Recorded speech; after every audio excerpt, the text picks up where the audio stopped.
Bonjour à tous les les poulpadémiciens ou les académoulpes. Ok. Académoulpes. Et bienvenue pour cet épisode 12 de la pause CAF. On se retrouve à deux comme au premier jour. Hein. J'aime bien ces petits épisodes à deux, on est en intimité et ça nous donne l'opportunité de discuter sans avoir l'impression d'être observé. Dit-il en live. Alors, quoi de neuf alors, comme voilà, je vous présente quand même Romain. Hein. Comment ça va, Romain, aujourd'hui? Quoi de neuf? Bah ça va, écoute, plein de choses de neuf. Plein de choses de neuf. Déjà, je suis revenu du ski entier. Ah. Belle perf. Belle perf. Pas le cas de tout le monde. Et, et après, ça bosse sur plein de trucs. Je simplifie le dossier de l'eau un peu en ce moment. Et je bosse sur des trucs un peu secrets encore pour l'instant. Des futurs projets.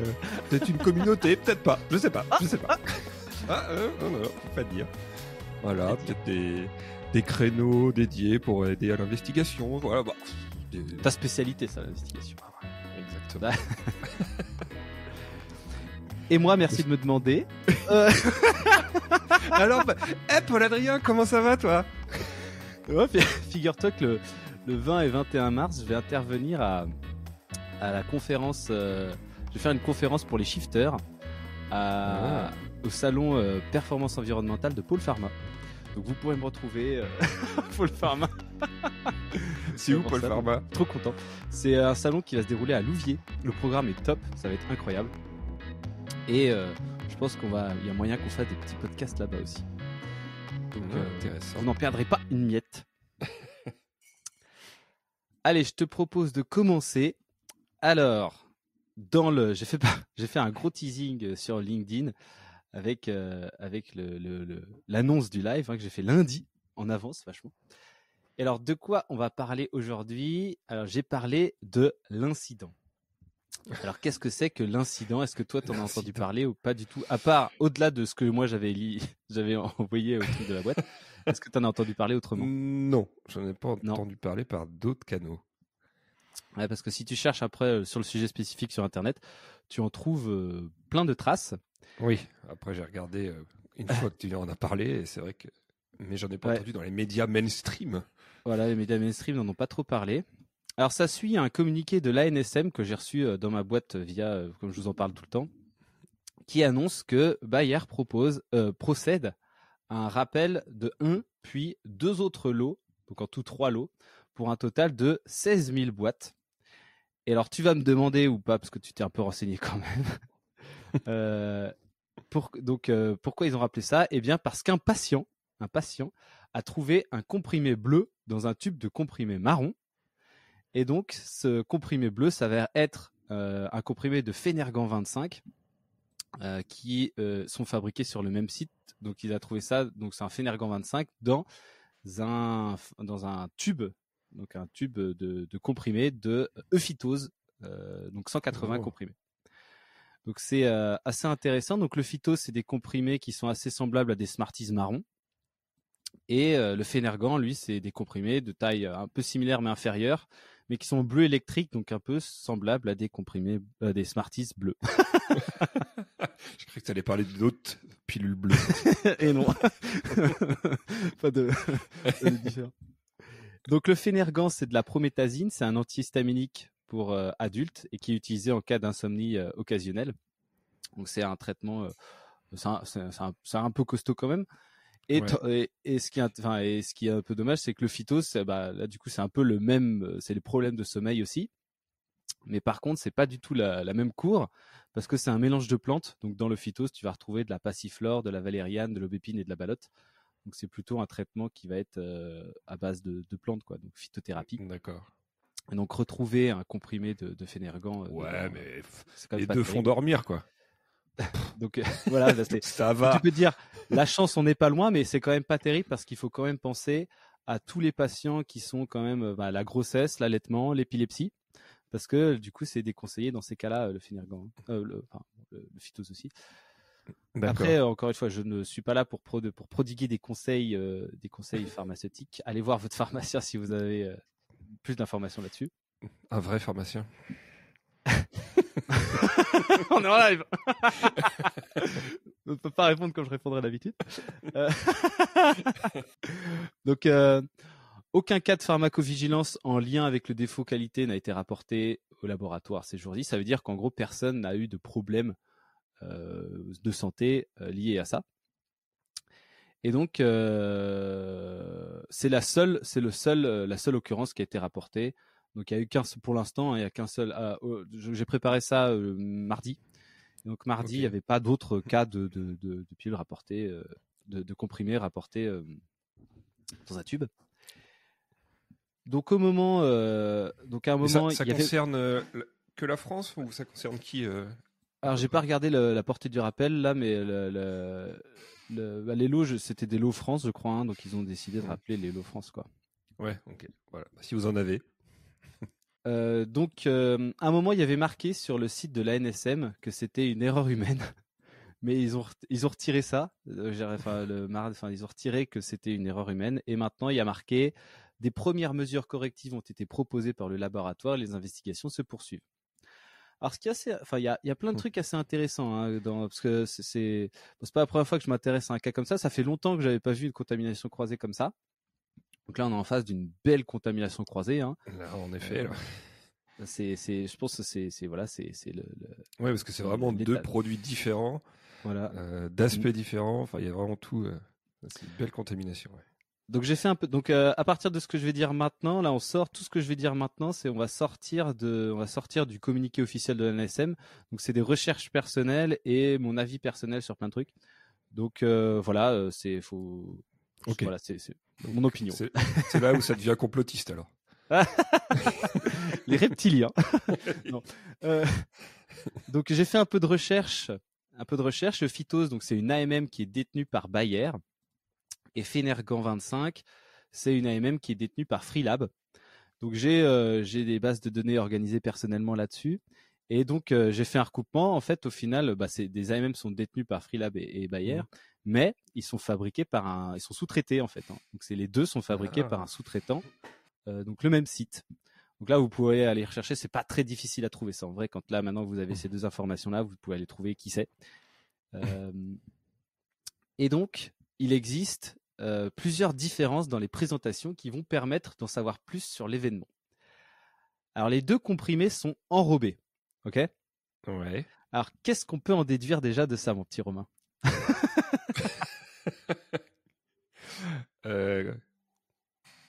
Qui sont jolis.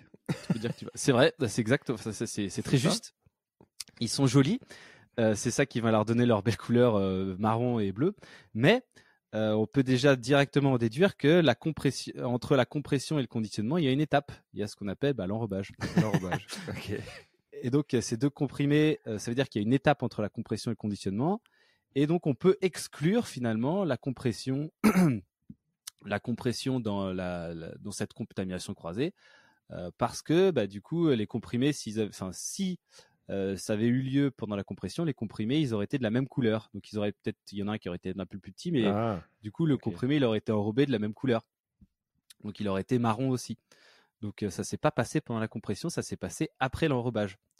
Ça, c'est assez intéressant. Attends, où est-ce que tu mets c'est compression, l'enrobage qui donne la couleur? Voilà, en fait, là, tu as la granulation, enfin, en général, tu as la granulation où là, tu vas mettre tes poudres en petites semoules. Ouais. Après, ton mélange de semoule, tu le passes dans ta presse. Là, tu vas le comprimer, tu vas compresser ta petite semoule en comprimé comme tu as, par exemple, typiquement, les comprimés de paracétamol, ils sont jamais pelliculés. Donc, tu vois, cet aspect un petit peu, pas poussiéreux, parce que c'est dépoussiéré, mais tu vois, quand tu poses ta langue dessus, ça fait c'est un peu hygroscopique, quoi. Ça va coller à ta langue. Tandis que les comprimés enrobés, donc là, une fois que tes comprimés sont bien compressés, hop, tu les fourres dans une turbine. Donc c'est un espèce de gros sèche-linge, si tu veux, avec des petits pistolets à peinture qui va venir pulvériser sur les comprimés qui tournent. Ça c'est qui va venir pulvériser, si tu veux, une substance une solution en gros qui va permettre du coup de bien enrober tes comprimés, de bien couvrir tes comprimés. Donc là, ils vont prendre cet aspect typiquement de Smarties, quoi. Donc il y a la dragification qui va là, c'est l'opérateur qui va venir verser du sucre, enfin une solution d'eau et de sucre sur les comprimés pour créer une couche de sucre petit à petit. Et après, du coup, tu as l'autre technique avec les turbines de pelliculage où là, ça va être la pulvérisation d'une substance un petit peu, une substance qui a des propriétés un peu plastiques, quoi. D'accord. Donc là, cette pellicule qui est colorée et qui fait cette pellicule qui est colorée, qui donne ce bel aspect brillant au comprimé. Ou après, des fois, par exemple, le Nurofen, là, après, ils vont même, ou je sais pas, voilà, ils vont même pouvoir après imprimer des trucs sur le comprimé. Et là, ça fait des comprimés qui sont nickel, quoi.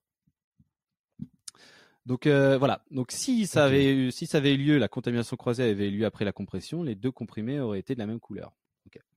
Ensuite, il y a un autre truc intéressant, c'est que le phytose, il vient en tube de 180, donc 180 comprimés.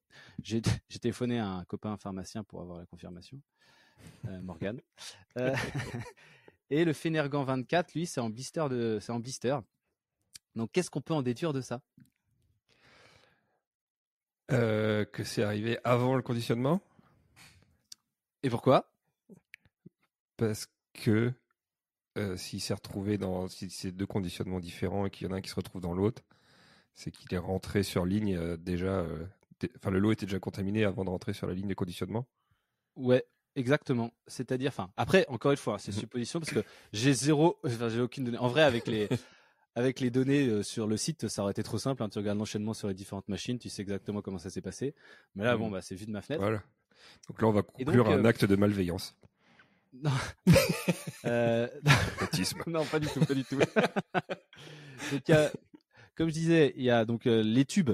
Là, c'est fait en général avec une compteuse, c'est-à-dire que tu vas avoir plein de comprimés dans une trémie et du coup, il y a les 180 comprimés qui vont tomber dans les tubes, dans un petit entonnoir comme ça. Et donc les blisters, là, c'est complètement différent. Tu vas avoir en fait une distribution, donc la formage des alvéoles. Les comprimés vont venir être mis dans les alvéoles par une boîte à brosse ou par une distribution, etc. Et après, du coup, on va venir souder l'aluminium sur le PVC. Donc, c'est deux technologies qui sont assez différentes et ça m'étonnerait que les deux soient faits sur la même ligne. Donc, à moins qu'on fasse aussi du Phénergan pilulier, j'en ai pas trouvé.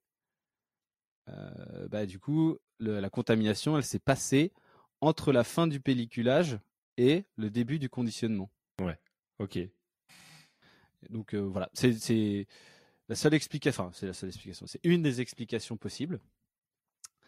Voilà. Donc, c'est assez intéressant de voir comme ça. Et donc, finalement, le truc qui est trop important, et ce genre de problème, c'est le vide de ligne. C'est très probablement ce qui a causé notre contamination croisée. Hein. Et c'est quoi le vide de ligne ? Alors, qu'est-ce que c'est le vide de ligne ? Eh bien, Jamy, je t'ai préparé une petite diapositive. Alors, le vide de ligne. Donc, les BPF, il n'y a que 3 mentions du vide de ligne. Tu vois bien là, au fait ? Ouais, nickel. Ouais. 3 mentions de vide de ligne, 4.19 F et G, et donc dans instruction, formule et instruction de fabrication, et opération de conditionnement 5.50. Je vous les laisserai les lire à la maison, vous écouterez l'épisode de C'est marqué dans les PPF subséquents. Allez. Donc pas beaucoup de mentions, l'air de rien, du vide de ligne dans les BPF. Et donc le vide de ligne, voilà. Est-ce que ça tu vois bien là ? Hop là. Là je vois très bien. Donc le vide de ligne, ça se passe entre 2 lots. Ok ? Donc à la fin, donc tu produis ton lot 1 et donc tu vas arriver à un moment, tu vas voir le dernier IPC, fin de production. Donc là, tu dis boum, t'arrêtes ta ligne, c'est terminé, t'as fini de produire ton lot. Donc ça marche quasiment. Enfin, là du coup, ce que je vais présenter, c'est plus par rapport au conditionnement, mais en gros, c'est pas tous les autres types, c'est pas bien loin, quoi. Donc ensuite, une fois que tu en es là, tu vas faire ta réconciliation, ça veut dire que tu vas regarder tout ce que tu as acheté, tout ce que tu as produit, tout ce que tu as prélevé, et tu vas comparer par rapport au théorique ce qu'on t'a livré.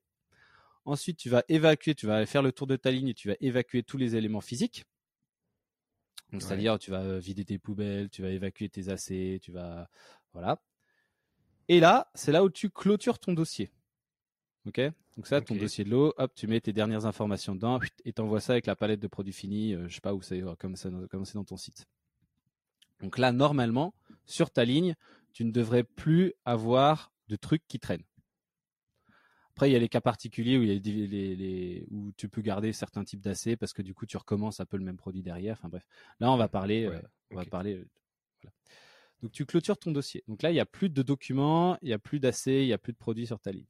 Donc là, il va falloir nettoyer ta ligne. Donc là, c'est là où si tu es sur une ligne suivante, tu vas passer à soufflette, tu vas démonter, tu vas nettoyer tous les trucs qu'il faut nettoyer. Et c'est là, une fois que tout est propre, que tu vas faire ton premier de vide de ligne. Alors là, du coup, l'enchaînement que je décris ici, c'est plus moi ce que je constate qui fonctionne le mieux et qui est le plus logique. Après, il y a d'autres sites qui font différemment. Donc là, tu fais ton premier vide de ligne. Qu'est-ce que c'est le vide de ligne? C'est quelqu'un, il va partir du début de la ligne jusqu'à la fin. Donc une ligne de conditionnement, c'est plein de modules qui vont faire différentes tâches. Donc il va y avoir la découpe PVC, la formage, il va y avoir après l'introduction des comprimés, après il va y avoir le formage des boîtes, après il va y avoir la découpe blister. Enfin voilà, il va y avoir plein de modules comme ça qui vont faire, c'est une ligne de conditionnement industriel, qui vont faire les trucs. Et donc là, le rôle de l'opérateur, c'est de regarder partout, à tous les endroits où quelque chose, où un comprimé peut tomber, ou s'il reste un truc de conditionnement, ou enfin voilà, partout il va devoir regarder et être sûr que sur ta ligne, il n'y ait pas un seul truc qui reste de la production du lot 1. Ouais. Okay. Une fois que ça s'est terminé, là du coup, juste on est d'accord que c'est séparé du nettoyage, une étape à part entière. Ouais, c'est une étape complètement différente du nettoyage. C'est pas un truc qu'on fait pendant le nettoyage où tu nettoies un truc, tu vérifies qu'il n'y a rien. Très bonne remarque parce que ça, c'est vrai qu'on voit souvent ça dans certaines entreprises.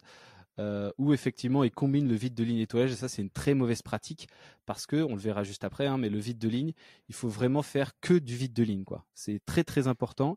Le vide de ligne, c'est vraiment un moment à part entière où tu vas te concentrer sur tout ce qui pourrait rester sur ta ligne et tu vas pas faire autre chose. Si tu t'amuses à nettoyer et regarder en même temps, c'est quasiment sûr que tu vas te distraire par quelque chose et tu peux rater un endroit. Pareil, il faut vider tes bacs d'éjection. Enfin, il y a plein de trucs à penser. Bref. Ouais. Donc, une fois que ton vide de ligne est fait, ici, c'est là où tu peux mettre ta ligne en pause. Et du coup, là, en gros, ta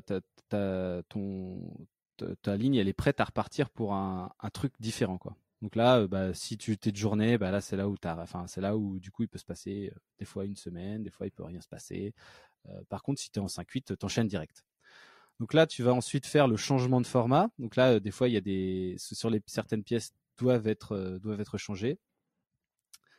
Voilà. Et ensuite, donc le changement de format, c'est par exemple si tu passes en, je sais pas moi, tu passes en petite boîte, grosse boîte, tu passes de petite boîte à grosse boîte, enfin voilà, des trucs comme ça.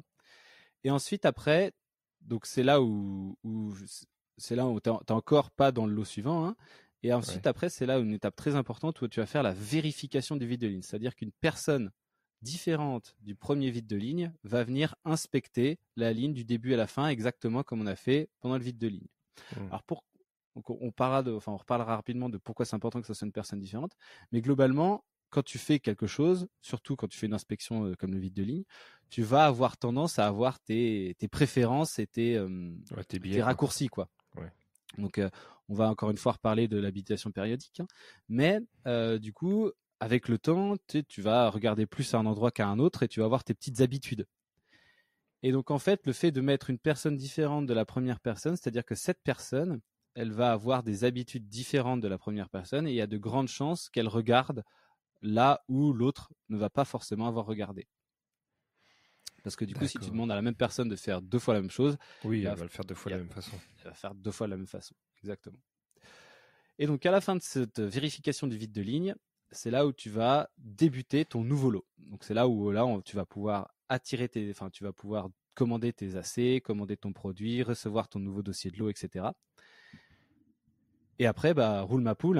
Donc, tu vérifies tes AC, tu paramètres ta ligne, tu fais la vérification du paramétrage, premier EPC, début de production du second lot. Boum. Et là, c'est parti. Et alors, ce qui est très très intéressant, c'est dans les 4 étapes que je t'ai parlé en plein milieu, là, le nettoyage, vide de ligne, changement de format, vérification de vide de ligne, eh bien, tu n'as pas de document pour tracer ton vide de ligne. Parce que si tu es logique, tu as évacué tes anciens documents et tes nouveaux documents ne sont pas encore arrivés. Et donc, là, il y a une astuce qui est assez intéressante. c'est de faire Waouh. un formulaire Interlo qui va permettre de tracer sur ce formulaire qui lui restera sur ligne pendant tout cet Interlo et qui va permettre de tracer le nettoyage, le vide de ligne, le changement de format et la vérification du vide de ligne. Et ce formulaire vient se coller en première page du début du nouveau lot. Et donc ce formulaire, il permet à la fois d'identifier la salle, de savoir exactement où la salle en est entre deux lots. D'accord. Oui, tu te pointes, il y a ça, tu sais que Voilà. où t'en Tu es, sais où si t'en es. t'es en nettoyage, le vide de ligne a été fait ou non, la vérif a été faite ou non, quoi. Exactement. Quel lot était avant. Voilà. Donc ça, Ok. c'est très intéressant d'avoir ça. Hop, on en est où? Est-ce qu'on a des questions par rapport Bah écoute, non, je vais réfléchir, mais... Alors, j'ai juste Romuald qui nous dit « Il ne peut plus rien nous arriver d'affreux maintenant. Le pire est passé. Qu'est-ce qu'on a comment on fait donc pour améliorer son vide de ligne? Alors le vide de ligne, pour l'améliorer, ça, de mon point de vue, ça retombe entièrement sur la culture qualité du site. C'est-à-dire que si les gens... Moi, j'aurais dit qu'il fallait une checklist. Une checklist qui énumère point par point tous les trucs à vérifier sur le vide de ligne. Pourquoi ça marche pas ça, Romain? Parce qu'avec des cases à cocher, personne coche au fur et à mesure. Tu vas tout faire et cocher tout après. Et du coup, rien certifiera que tu as bien tout fait. Et puis en plus, c'est pareil, pourquoi tu as mis qu'il fallait regarder sous cette machine et pas sous celle-là? Et du coup, où est-ce que tu t'arrêtes? Quelle granulométrie de détail? Et c'est là que les gens vont dire ouais, mais les opérateurs, du coup, ils savent pas par où commencer ni finir. Et ben là, du coup, ce qu'il faut répondre, c'est que c'est plutôt, faut axer ça sur la formation et l'habilitation périodique, avoir une très bonne formation, une très bonne habilitation, plutôt qu'avoir une espèce de checklist qui va vous demander de vérifier sur des endroits plus ou moins improbables ou probables, enfin voilà, et qu'on continue d'incrémenter à chaque fois qu'il y a une erreur de vide de ligne en disant ah, cette fois ça va marcher.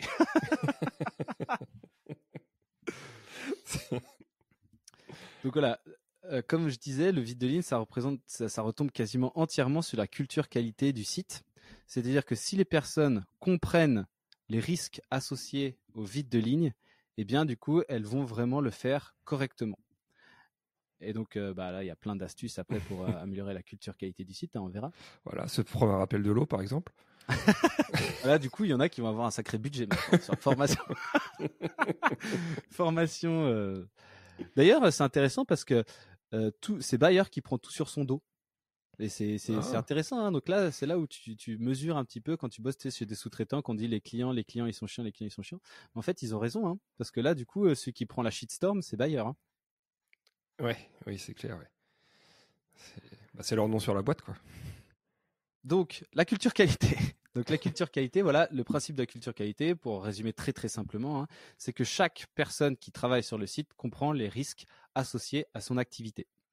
Derrière ça, comment on peut faire pour être certain que les personnes vont se concentrer sur son vide de ligne? Donc là, déjà, s'il sait que c'est important le vide de ligne et que c'est très risqué, c'est une activité du coup que si on se plante, il y a des gros risques. Là, on le voit en exemple direct, qu'il y ait des gros risques que ça fasse une shitstorm, un astrocarton. Oui, parce qu'au final, le risque d'un mauvais vide de ligne, c'est tout de suite la contamination croisée. Ouais, exactement. Donc c'est tout de suite le plus gros risque qui existe limite sur un site, quoi. Le plus chiant. Après, on pourra parler de l'historique de la première contamination croisée en 1905. Bon, c'est une histoire qu'on conserve pour plus tard. Donc là, les bonnes pratiques du vide de ligne. Règle numéro 1, tu fermes ta ligne. C'est-à-dire que quand tu vas commencer ton vide de ligne, boum, tu mets une petite barrière physique pour que personne vienne te faire chier. Ok ? Ouais. Règle numéro 2, la vide de ligne et la vérification du vide de ligne sont réalisées par une personne différente. Donc là, on en a parlé tout à l'heure. Ça sert à justement qu'on ne prenne pas les mêmes raccourcis. Règle numéro 3, téléphone coupé. Alors pourquoi téléphone coupé? Vous allez me dire, oh moi franchement ça va. Parce que et ça, on a une intervention amélioration du vide de ligne. Hein. D'ailleurs petit coup de pub. Et dedans il y a une mise en situation pratique où il y a du coup en gros je fais chercher des comprimés je vais chercher des comprimés dans un sac à quelqu'un, etc. Et pendant un des trucs, je fais sonner un téléphone. Enfin, je fais sonner un téléphone qui est dans le sac. Et une fois, Du coup, elle allait fouiller la poche qui contenait un comprimé, parce qu'il y en a plusieurs à trouver. Le téléphone sonne, ça la distrait, elle dit non, je vais pas répondre, c'est bon. Elle passe la poche, elle va à la poche suivante, bing, comprimé pas trouvé. Et vraiment, Astrocarton. Astrocarton. Faut arrêter de mettre des astrocartons en vrai. Donc voilà, très intéressant. Donc téléphone coupé. Ensuite, règle numéro 4, celui qui commence est toujours celui qui termine, évidemment, parce que si tu passer les consignes de exactement là où t'en es à quelqu'un d'autre, ça marche pas. C'est quasiment sûr qu'il y a un endroit entre les deux qui va pas être regardé. Donc si jamais on doit s'arrêter au vide de ligne, le prochain il repart depuis le début, quoi. Ouais. Il repart depuis le début. Et règle numéro 5, toujours le vide de ligne est toujours réalisé par une personne qui est formée et habilitée. Alors, qu'est-ce que c'est que la formation et l'habilitation? Donc la formation du vide de ligne se déroule en 3 temps, très important. Tu vas avoir une première formation théorique, c'est un peu ce qu'on fait là, hein, où on va expliquer qu'est-ce que c'est que le vide de ligne et les risques associés au vide de ligne. Mais ça, finalement, ça va apprendre peut-être 5% du truc aux personnes. Ils vont sortir de là en disant putain, ouais, bof. Après, il va y avoir l'habilitation qui elle-même se déroule en 3 phases. Il va y avoir une première phase d'observation sur le terrain, c'est-à-dire que le mec qui se fait former, il va regarder un gars le faire plusieurs fois. Ensuite, il va le faire plusieurs fois, mais supervisé par un autre gars. Et là, si jamais ce gars-là, il rate, enfin, du coup, le gars qui se fait habiliter, il trouve pas les comprimés et que le gars qui supervise son habilitation lui fait confiance et dit, bon, bah, c'est bon, je te fais confiance, je regarde pas. Et qu'il y a une continuation croisée, c'est le responsable de l'habilitation qui prend un carton, quoi. Enfin, qui prend un carton. Ouais. C'est de sa faute. Et c'est là où tu utilises des leurres et des trucs comme ça, c'est ça? Non, c'est pas là. Non, c'est pas là. Donc là, en fait, pendant un moment, il va réaliser supervisé.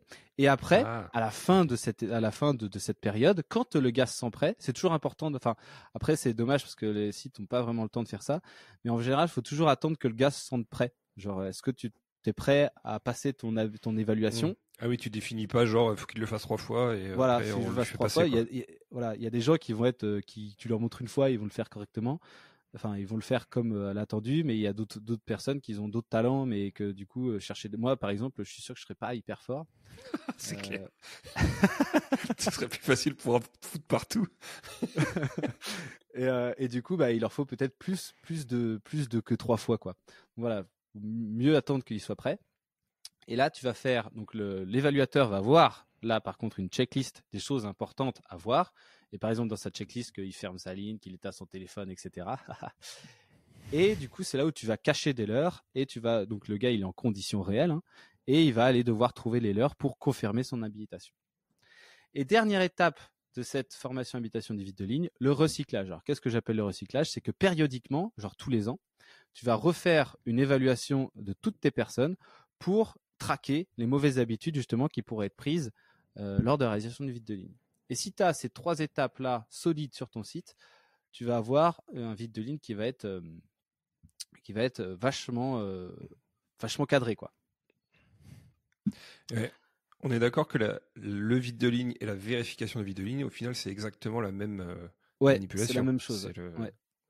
C'est la même action, mais qui n'est pas réalisée au même instant. Oui, qui est réalisée par 2 personnes différentes. Par 2 personnes différentes. Voilà. Alors maintenant, on va voir les outils d'amélioration du vide de ligne. Il y en a 2, et après j'ai 3 outils mixtes. Donc 2 outils mixtes, pardon. Donc le premier outil d'amélioration, ça va être le vignettage. J'en reviens un peu. Voilà, ça peut être quand même intéressant. C'est surtout, ça marche bien aussi pour rassurer, par exemple, les gens qui pensaient que la checklist, ça servait aux opérateurs pour bien suivre ce qu'il fallait faire. En fait, le vignettage, c'est tu pars du début de ta ligne et tu vas aller vignetter les endroits où la personne doit aller regarder. Du coup, voilà, tu vas voir le 1, puis après 2, puis après 3, puis après 4, 5, 6, etc. Il y en a qui le font avec des petites scanettes. Moi, je trouve ça un peu... Moi, je critiquerais ça parce que du coup, les gens, après, ils font juste scanner les trucs sans vraiment regarder, tu sais. Donc là, ça fait un peu l'effet inverse. Par contre, je trouve ça top. Par exemple, toi, tu mets un numéro au fond d'un bac d'éjection où le gars il est obligé d'aller ouvrir le bac d'éjection pour aller regarder le numéro au fond. Ça, c'est top. Ouais. Puis pareil, hein, comme ça, tu as une pratique qui s'uniformise sur les vides de ligne où les gens commencent toujours au même endroit et après, ils ont le même circuit du vide de ligne. Et deuxième outil qui est par contre ultra puissant, c'est la carte des signaux faibles. Alors là, sur ta ligne, tu vas poser une représentation de ta ligne, c'est un plan de masse là, de ta ligne. Et à chaque fois que tu as une vérification de vide de ligne non conforme, c'est-à-dire qu'à chaque fois que le deuxième gars qui passe, il trouve quelque chose, il va marquer sur sa carte aujourd'hui trouver 2 comprimés derrière le carter de la boucheuse, enfin de la selleuse, je sais pas. Et il met ça. Et après, toutes les semaines ou tous les mois, il y a les responsables du secteur qui vont venir analyser, collecter les cartes, analyser ce qu'on va appeler, du coup, ça va être des signaux faibles, hein, c'est-à-dire que c'est des endroits où le premier vide de ligne a raté. Donc, ça veut dire que c'est des endroits qui soit sont pas à regarder tout le temps, soit sont difficiles à regarder, soit, enfin voilà, soit il y a un truc, quoi. Il y a un truc à faire. Et là, il y a plein de petites actions qu'on peut faire, comme mettre des carters transparents, mettre des miroirs, changer la couleur du fond. Au lieu que ça soit un fond gris et que si tes sachets ils sont gris, du coup tu vas mettre, je sais pas moi, tu colles tu changes la couleur du fond pour que ça sorte direct, quoi. Pour que ça ressorte. Pareil, des fois dans les bacs d'éjection, il y a des trucs qui vont se coincer à des endroits trop bizarres. Et donc du coup tu vas ouvrir ton bac d'éjection, mais le truc il va être retenu au-dessus de la rampe d'éjection. Et finalement, hop, tu rates le truc, le deuxième rate le truc, tu commences ta prod, boum, le blister tombe dans le bac d'éjection, il est réintroduit derrière, gros carton. Et donc là, pareil, hein, du coup, tu fais modifier l'endroit pour que les trucs puissent plus se casser, donc tu peux plus se coincer, donc tu rajoutes un carter, etc. Enfin, il y a plein de trucs qu'on peut faire. Pareil, tu peux aussi mettre des lampes, des lumières, comme ça, du coup, c'est éclairé. Il y a tous les endroits bizarres qui sont éclairés. Ça peut être aussi intéressant de mettre un interrupteur vide de ligne, où du coup tous les endroits se retrouvent éclairés, tous les endroits qui sont un peu difficiles se retrouvent éclairés. Voilà, c'est ça. Du machine tuning. Tu mets des néons sur ta ligne. Du bling bling. Donc ça, c'est trop intéressant à faire. Et du coup, les 2 derniers outils que je vais te parler, c'est des outils qui vont être mixtes, qui vont agir et sur le comportement et sur plutôt sur le comportement et sur l'amélioration générale. Donc ça va être l'observation de tâches. On parlera peut-être donc là, c'est organiser régulièrement des observations de tâches sur le vide de ligne. Donc tu vas regarder les gens faire. Donc avec une checklist, en fait, c'est un peu comme ton évaluation, mais de temps en temps, voilà, tu te fais plaisir et en 10 minutes, tu vas regarder 2 vides de ligne qui se font comme ça. Ça va permettre de pouvoir regarder si toutes les pratiques du site, les bonnes pratiques du vide de ligne et tout ce qu'on a défini, que tout est bien fait. Et puis ça va permettre de pouvoir discuter avec les personnes directement. Là, j'ai vu que t'as pas fait ça. Pourquoi ? Je sais pas. Le truc est pété. J'ai pas pu regarder. J'ai pas ma lampe. Voilà. Puis ça permet de faire des petites actions correctives comme ça qui prennent pas de temps et finalement qui ont un énorme effet aussi bien sur les habitudes que sur la robustesse du processus, hein. Donc ils vont intercepter les dérives au plus près du truc et ça va après t'es quitte de pas faire une investigation de la mort sur une contamination croisée, quoi. Voilà. Et dernier truc, c'est rendre ergonomique tout ce qui va être dossier de l'eau et formulaire, hein, le formulaire Interlo que je te parlais. Voilà, celui-là, il faut qu'il soit le plus ergonomique possible, avec pas des données casse-pieds à remplir, pas de checklist. Voilà, c'est que les trucs nécessaires. C'est bien organisé, c'est facile à remplir.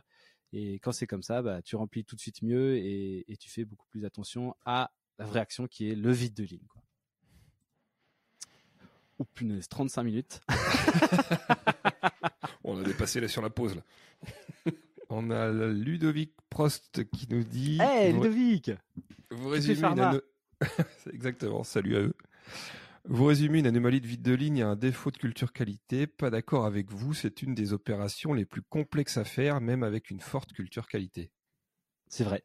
C'est pour ça que du coup, il y a toutes ces bonnes pratiques qu'on donne. Ouais. Mais en fait, au final, la culture qualité fait que si tu veux pas respecter les règles, ou si c'est pas un truc qui est important sur le site, tu vas pas les faire, quoi. Oui, ça évite de le prendre par-dessus la jambe, quoi. De le faire par-dessus la jambe. Mais on est d'accord. Ouais. Merci beaucoup pour cette question. Effectivement, c'est un bon point à éclaircir, hein. J'ai peut-être été un peu rapide à dire ça. Mais voilà, c'est la culture qualité, c'est vraiment un truc qui joue beaucoup sur le vide de ligne, quoi. Après, qu'est-ce que j'ai d'autre ? Ah oui, du coup, je me suis construit un petit outil d'analyse pour comparer du coup, c'est pour ça que j'ai réussi à trouver. Enfin, j'ai réussi à trouver. En fait, en vrai, c'était facile. Mais je vous montrerai ça bientôt, un petit outil d'analyse sur les différents laboratoires et qui fabrique quoi. C'est trop intéressant. Oh. Et puis voilà, n'hésitez pas à vous inscrire au Bitcamp. Au bootcamp que je mets le lien dans la description pour les déviations. Et puis pareil, hein, on a une intervention vide de ligne pour vous aider à implémenter. Donc il n'y a pas que ça, hein, il y a d'autres trucs qu'on a sur la culture qualité justement. Donc on a plein de trucs. Donc n'hésitez pas à nous contacter si jamais vous voulez plus d'informations sur cette intervention vide de ligne. Voilà, merci à tous de nous suivre. Je sais pas combien vous étiez. On était en moyenne 20. Waouh, c'est trop bien. On est 24 actuellement, dont moi. Punaise, les gars, trop fort. Je suis trop content. Ouais, et puis du coup c'est pareil, il y a énormément de replays sur la vidéo. Il y a 700 replays sur les vidéos. Ouais. C'est un truc de malade. Trop fort. Avec une moyenne de 12 minutes sur les derniers. Donc c'est-à-dire que c'est une moyenne. Hein, les mecs regardaient les 12 premières minutes, ou les filles, tout le monde, regardaient les 12 premières minutes, mais c'est en moyenne, donc c'est-à-dire qu'il y en a qui ont tout regardé, quoi. Donc trop bien. Merci à tous. Et du coup, continuez de m'envoyer des questions. Là, j'ai des questions qui sont arrivées, mais plus sur le truc de la semaine dernière. Donc on les traitera la fois prochaine. On prend le fil la semaine prochaine. Voilà. Merci à tous et à bientôt pour un prochain épisode. Salut tout le monde.